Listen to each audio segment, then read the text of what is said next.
నాకు లేమీ కలుగదు. అంటే మన కాపరి అయిన యెహోవా మనకి ఏమి కలగకుండా, ఏ అపాయము, ఏ గాఢాంధకారపుల్లో అంటే ఏదైనా పెద్ద పెద్ద అపాయాలు అట్లా మనం పెద్ద హైవే మీద వెళ్తున్నప్పుడు ఎప్పుడు అపాయం జరిగిందో తెలియదు. అలాంటి సమయంలో యెహోవా నా కాపరి, మన కాపరి యెహోవా మనతో తోడే అంటాడు. మన తండ్రి మనతో తోడే అంటాడు. కొండతో మా కళ్ళు తెచ్చినాను. మనకి ఎక్కడెక్కడ ఏ అపాయాలు వస్తాయో తెలియకుండా మన కళ్ళు యెహోవాను ఆరాధిస్తూ ఉంటాం. ఆ సమయంలో మనకి కాపరి అండగా దండగా యెహోవా నిలుస్తాడు. ఆమేన్.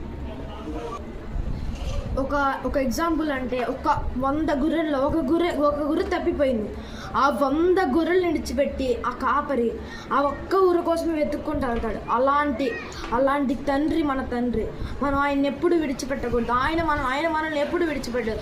సాతాను ద్రోవుల్లో మనం నడిచిపోకుండా ఆ ఒక గొర్రె తప్పిపోయినట్టు మనం తప్పిపోకూడదు. మనం అందరితో సమానంగా అందరికీ మన వాక్యాన్ని తెలియజేస్తూ ఉండాలి. ఆమేన్.